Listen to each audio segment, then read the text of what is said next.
Muy buenas y bienvenidos a esta quinta entrega de tu guía de desarrollo de APIs con Nest.js. En el capítulo anterior descargamos e instalamos Git en nuestro entorno local, creamos una clave SSH pública, la registramos en nuestro perfil de GitHub, creamos un repositorio, configuramos nuestro repositorio local, subimos nuestros cambios y se habló brevemente de los comandos que más típicamente vamos a estar utilizando para interactuar con el repositorio. En este capítulo vamos a hablar sobre los controladores, los controllers de Nest.js. Para empezar, vamos a abrir nuestro proyecto. Yo lo voy a abrir con Vim y me voy a dirigir al archivo app.controller. Por defecto, esta es la estructura de un controller cuando creas una aplicación totalmente nueva en Nest.js. Él te crea el controlador con su constructor que está inyectando un servicio llamado AppService que expone un método llamado getHello que simplemente retorna un texto con el valor Hello World. Para instancia de esta clase no vamos a hacer uso del constructor ni tampoco del servicio que estaba inyectando. Voy a quitar este tipado para que no nos regañe y nos vamos a quedar con este controlador así totalmente limpio y vacío. Para empezar, ¿qué es un controlador en Nest.js? Un controlador es una clase que se encarga de manejar todos los endpoints encapsulados para esta clase en particular. En este caso, este controller, como podemos ver aquí en esta clase, puede o no recibir un argumento entre sus paréntesis. Si vamos a la definición del controller y bajamos un poco, podemos ver que opcionalmente le podemos pasar un texto o un arreglo de texto, de strings. Pero por defecto eso es opcional, podemos simplemente no pasarlo. O también podemos pasar un objeto de configuración con una serie de opciones. Este prefijo lo que hace es automáticamente agregar cierto texto para prefixar, para agregar al inicio de nuestro string cierto contenido. Cuando no le pasas un prefijo al controller, por defecto todas las rutas que tú definas acá adentro van a apuntar a root, hacia el inicio de tu API.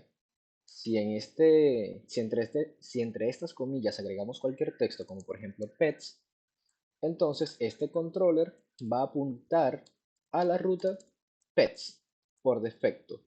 Y cualquier método decorado con un método HTTP que creemos aquí va a tener pets como prefijo. Ahora, para esta primera introducción a los controladores vamos a interactuar solamente con el método get. El método get se utiliza particularmente para obtener información.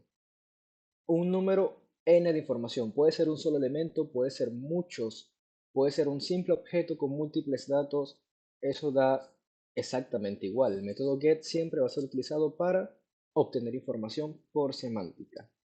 Ahora, para continuar con esta clase, yo recomiendo tener instalado en su sistema algún cliente REST de su preferencia. Entre los más comunes podemos encontrar a Postman.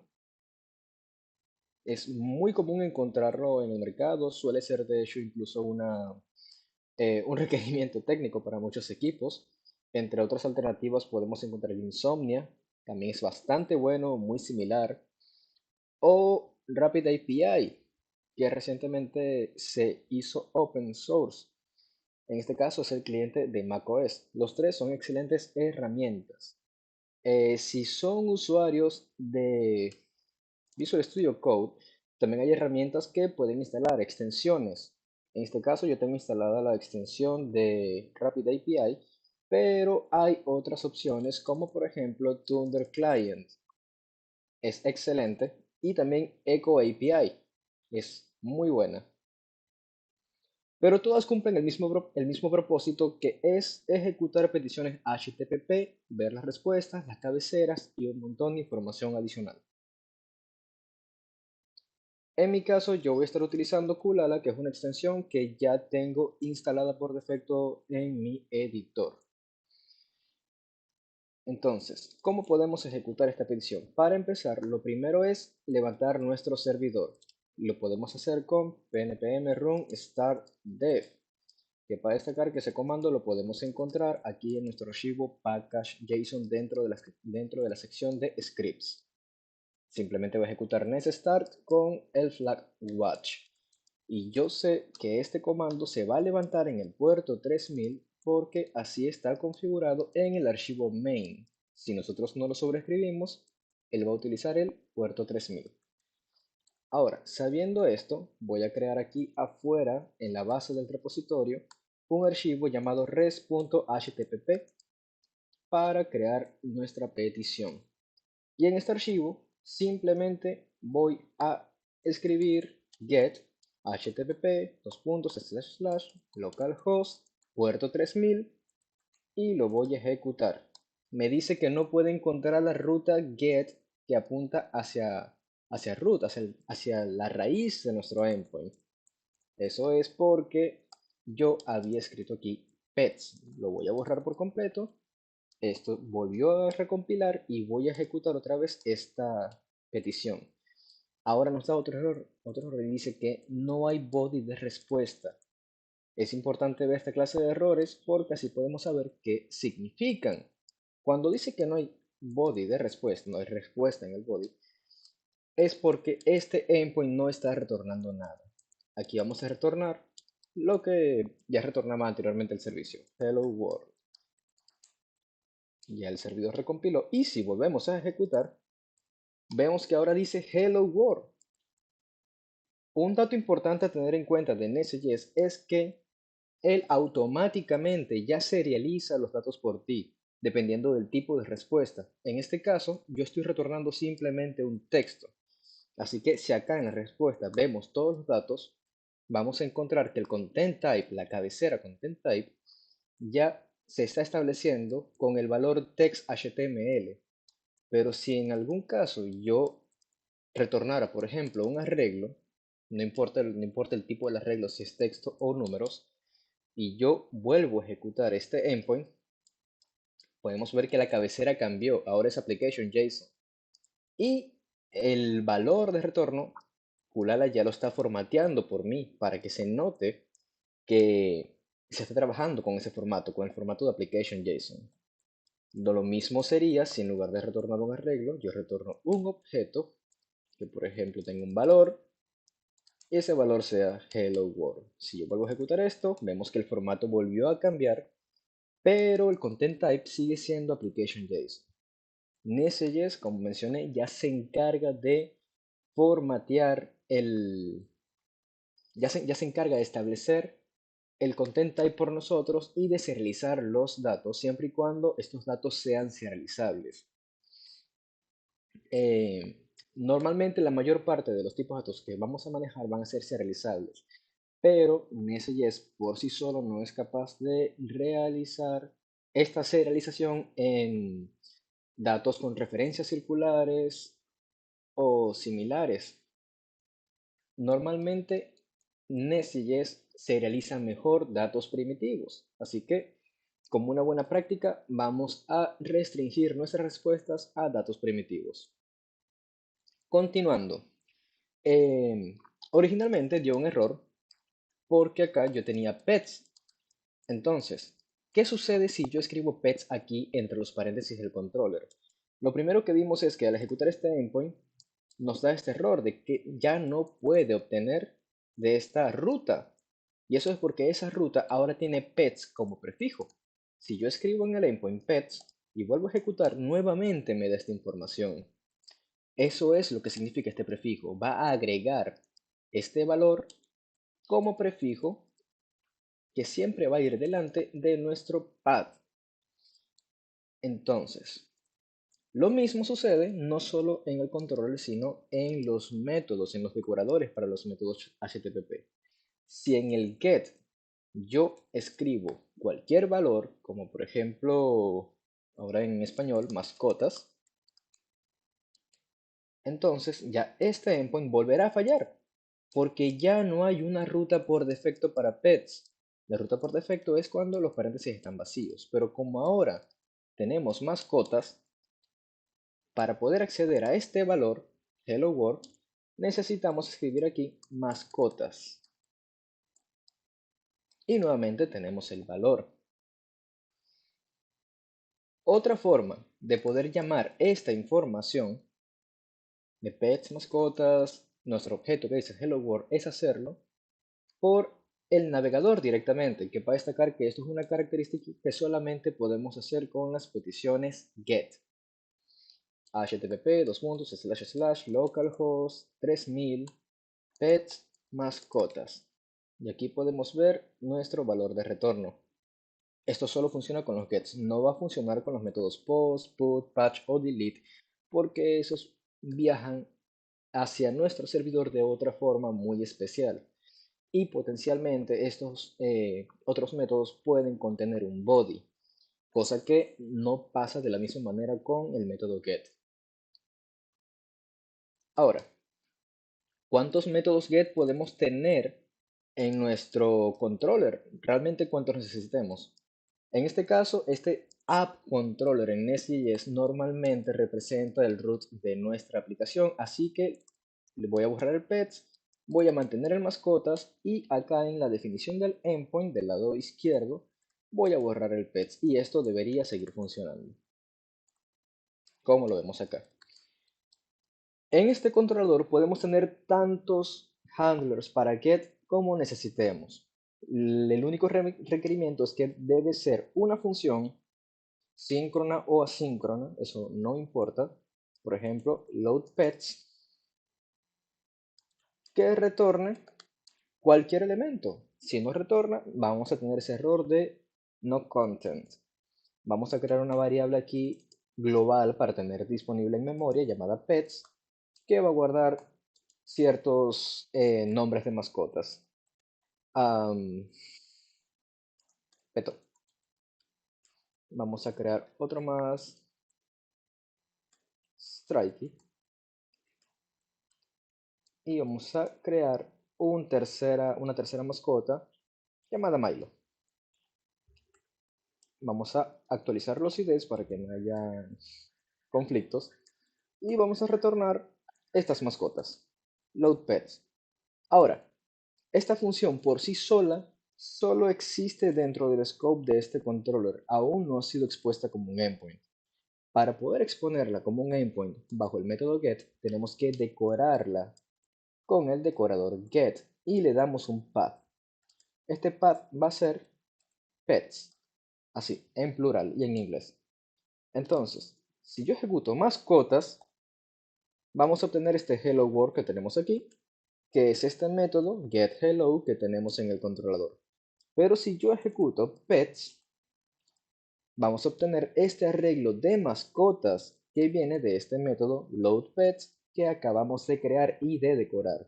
Si yo comento este decorador y vuelvo a ejecutar este endpoint, nos va a dar un error. Cannot get pets. Un error de no content. Voy a recuperar el endpoint. Ahora, una aclaración importante a tener en cuenta es que todos los endpoints son esencialmente simplemente un texto muy largo, potencialmente largo, mejor dicho. Por ejemplo, http localhost, en este caso, 3000 pets. Esto es simplemente un texto, de principio a fin es un texto. No importa cuántos segmentos tengamos acá, uno, abilities, da igual. No importa qué tan largo sea este endpoint, esta URL, siempre va a ser simplemente un texto. Así que, sabiendo esto, aquí podemos agregar tantos segmentos como necesitemos. Por ejemplo, uno, abilities, como acabo de escribir acá. Al hacer esto, este endpoint que tenemos acá va a dejar de funcionar porque lo dejé solamente como pets, pero acá lo definí como pets1 abilities. Esto es un string literal. Nest.js va a intentar resolver este endpoint tal cual lo escribí. Ahora, si yo quisiera obtener los datos, por ejemplo, del pet número 1 de peto, de esta manera no lo puedo hacer porque Nest no sabe que este 1 representa un valor como tal, no sabe que es un ID, un nombre, simplemente es parte de un texto muy largo. Para poder acceder a este valor, tenemos que decirle a Nest que este valor es parte del path, un path param específicamente. Para hacerlo, le ponemos dos puntos y escribimos un nombre. Este nombre, seguido de los dos puntos, es el identificador que Nest va a utilizar para saber de dónde extraer la información. El delimitador es dos puntos que están metidos dentro de uno o dos slashes. Y el identificador será el nombre que va seguido de los dos puntos. Entonces, para poder acceder a esta información, a este ID, Nest ya nos expone otro decorador llamado param, que viene de NestJS Common. A este param le decimos cuál es el nombre, el identificador al que va a acceder dentro de este string. Y ahora creamos nuestro argumento. El argumento va a ser id y le decimos que ese tipo es string. Ahora, ya que tenemos este id, podemos retornar aquí, solo para demostrarlo. Disculpe. Podemos retornar aquí el id solamente para demostrarlo. Entonces, ahora tenemos, voy a simplificar un poco antes esta ruta. Pets id solamente. 1. Si yo ejecuto este endpoint, nos retorna el número 1 con la cabecera text.html. Nótese que la cabecera application.json solamente se aplica cuando retornamos un objeto o un arreglo. Ahora, si yo cambiara este 1 por un 2, me va a retornar ahora un 2. Y así funcionará igualmente con cualquier cosa que yo pasara por aquí. No importa la longitud, no importa el contenido. Más de. Y eso sucede porque, como mencioné, al final a final de cuentas, todo endpoint simplemente es un texto muy largo. Ahora, ¿cómo podemos hacer para restringir que este parámetro siempre sea un ID? De manera de poder saber, para poder identificar correctamente nuestra mascota. Para eso, NestJS nos expone otro decorador, bueno, no un decorador, más bien es un pipe, tubería en español. Los pipes son clases o funciones especiales que utilizamos para transformar datos. En este caso, podemos hacer uso del pipe parse int pipe y simplemente lo pasamos como un segundo parámetro. Esto es una clase, pero no hace falta instanciarla. Podemos instanciarla, pero solo la instanciamos cuando queremos pasar una configuración especial. Entonces, si yo paso este parse int pipe y yo vuelvo a ejecutar con este valor, me va a dar un error. Me está diciendo que la validación falló. Se esperaba un número como string y no fue encontrado. Si yo ahora paso aquí cualquier número, ahora sí funciona, me vuelve a retornar este valor. Así como el parse int pipe, hay muchos otros parse. Por ejemplo, está para parsear una fecha, para parsear un booleano, forzar que lo que están paseando tiene un formato de arreglo que corresponde a cierto enum o que tiene formato de UUID. Hay muchos pipes que podemos ir explorando poco a poco. Ahora, yo voy a conservar el parse int pipe para poder garantizar que la búsqueda de nuestra mascota va a funcionar. Aquí voy a hacer un mock realmente rápido, un find, mejor dicho, pet find pet pet.id va a ser igual a id, pero aquí me está gritando TypeScript porque yo no debería validar un string contra un número. Entonces lo que voy a hacer es simplemente cambiar este tipado de acá de string a number. No hay ningún problema porque TypeScript como tal no sabe que este parse int pipe está transformando este valor de ser un texto a un número. Así que lo tipamos solo para decirlo explícitamente. Si yo vuelvo a ejecutar este endpoint, él debería retornarme la mascota o un defined en caso de no encontrar nada. En este caso me encontró a Peto, si paso el 2 va a encontrar a Strikey, y si paso el 3 va a encontrar a Milo. Pero si paso 4 o 5 o cualquier otro número, no content, porque estamos retornando un defined. Lo voy a regresar a 1. Ahora, normalmente este endpoint se usaría para retornar un solo objeto, así que por semántica lo voy a cambiar a singular. Sin embargo, podemos tener otro endpoint de tipo get para cargar todas las mascotas. El nombre de la función realmente da igual, simplemente es un identificador para nosotros distinguir fácilmente qué hace esta, esta función. Muchos editores tienen alguna funcionalidad como un buscador de símbolos para poder buscar, como por ejemplo aquí como estoy mostrando, para poder buscar por el nombre de la función. Muchas veces es más simple que intentar leer todas las URLs. Entonces, ya que creé esta función loadPets que simplemente retorna pets, si yo ejecuto este endpoint, tenemos todas las mascotas y si ahora le paso un 1, podemos encontrar solamente la mascota que corresponda con ese ID. Ahora, ya vimos lo que es el decorador get, cómo crear un endpoint, qué son los path_params, pero hay un tercer elemento muy importante en todas las URLs, que está disponible para cada URL, mejor dicho. Y es que nosotros también podemos pasar argumentos adicionales en la URL, ya sea para filtrar, bueno, normalmente para filtrar, o para hacer algún uso especial de estos valores. Quizá validaciones o quizá incluso insertar datos. No es la regla, no es una buena práctica insertar datos en una petición GET, pero muchas veces existe esa necesidad.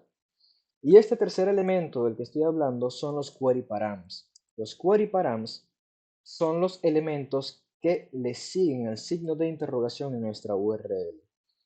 Por ejemplo, estos query params pueden ser una edad con un valor, separados por un signo ampersand, el símbolo i, para de repente agregar otro query param llamado name, en este caso, con algún otro valor. Y podemos agregar tantos query params como haga falta.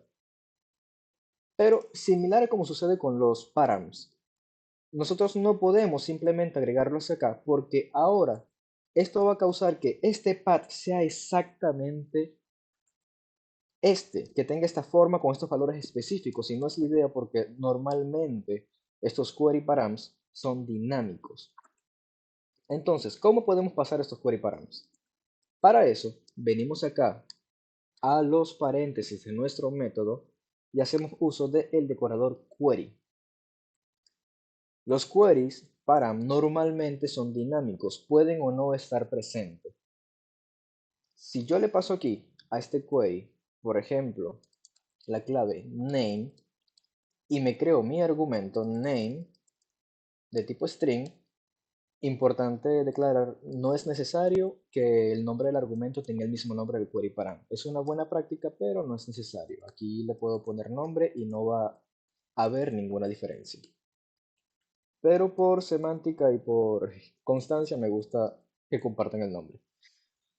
Si yo agrego aquí este query name y le paso name y hago un console.log de name, y abro la consola porque este console va a aparecer acá abajo, y ejecuto este endpoint, me va a fallar porque no le estoy pasando el name. Pues no falló. Ah, eso no se ejecuta. Sin embargo, claro, por defecto esto es nulable, esto puede no llegar. Para que esto falle, nosotros le tenemos que pasar un pipe. Por ejemplo, parse int pipe nuevamente. El mismo parsing pipe que utilizamos para los params también se pueden utilizar para los query. Si ahora yo no le paso un valor, él va a fallar, porque está esperando que llegue un valor, pero ese valor nunca llega. Si ahora yo le paso aquí name igual a 1, ya no falla. Y aquí abajo podemos ver que name es igual a 1. Ahora, es posible hacer que esto sea opcional y como comenté cuando estaba explicando los parámetros, podemos instanciar de una sola vez aquí en nuestro query el pipe y le decimos que es opcional, opcional true. Al hacer esto, ya él no va a fallar. Name igual a 1, pero si yo no le paso el name, simplemente llega un defined y igualmente me muestra la data. Normalmente este es el resultado esperado, este es el comportamiento esperado. Voy a retroceder todos estos cambios para mantenerlo como un texto normal que es opcional y le voy a pasar ahora aquí nuevamente el name y vamos a decir que el name es peto. Si yo vuelvo a ejecutar este request, ahora vemos aquí abajo en la consola que el name dice peto en lugar de un define. Él va a agarrar cualquier valor que yo ponga acá. Estos query params no vienen aquí en la URL porque realmente no sabemos, en el path, no sabemos si van a venir o no. Comúnmente no lo sabemos y siempre van a venir con valores dinámicos. Por eso los declaramos de esta forma. Aquí podemos agregar tantos query params como realmente necesitemos. Lo mismo sucedería con los params normales. Por ejemplo, podemos agregar un ID, no hay ningún problema, y le pasamos el pipe, parse UUID, no, parse in pipe, y lo instanciamos para decirle que es opcional. Creamos nuestra variable, se va a llamar ID, va a ser de tipo número. Voy a cerrar acá porque no veo lo que estoy escribiendo. Claro, esto no va aquí. Esto va acá afuera. Y aquí le pasamos el ID.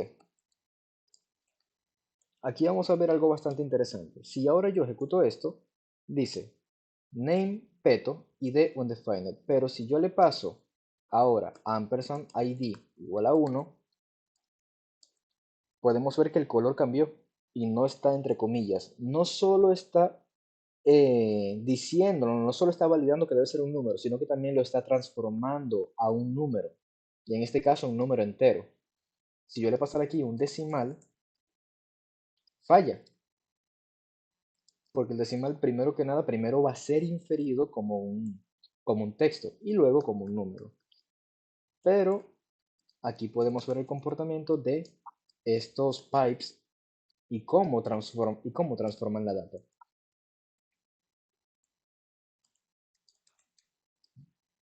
Ahora, ¿qué podemos hacer con esos queries? Realmente lo que necesitemos. Aquí, por ejemplo, voy a remover este query para el ID porque ya tenemos un endpoint para encontrar las mascotas por ID. Así que aquí lo que podemos hacer es un filter, mascota, y le decimos que vamos a buscar por nombre. Pet.name. Lo voy a pasar a toda minúscula, solo para normalizar. Y preguntamos si incluye el name también en todo pasado a minúscula. Vamos a inspeccionar el código detalladamente. Tenemos nuestro arreglo de mascotas y lo filtramos. Obtenemos la mascota actual en el flujo de iteración y accedemos a su nombre. Pasamos su nombre a minúscula y preguntamos en este texto que está todo en minúscula. Hey texto, ¿por casualidad tú incluyes este nombre que me está llegando por query que también está en minúscula? Si tú lo incluyes, entonces retórname true. Si no, retórname false. Este filter, cuando recibe un valor true, lo que va a hacer es decirle al arreglo que ese elemento sí está permitido y lo va a pasar. Si encuentra false o cualquier false value, lo que va a hacer es excluir ese elemento del arreglo. Filter siempre retorna un nuevo arreglo. Si ahora yo quiero esta idea de aquí y busco por peto, ahora el arreglo que me retorna simplemente es peto. Si yo pongo solamente la P, sigue retornando simplemente peto porque es el único pet que tenemos con la letra E. pero si yo escribo la letra I, debería retornar dos mascotas, Strikey y Milo. Y si busco por la S, solo debería retornar Strikey. Ahora, esto es lo más importante que debemos tener en cuenta cuando trabajamos con el decorador get, endpoints de tipo get. Una cosa que no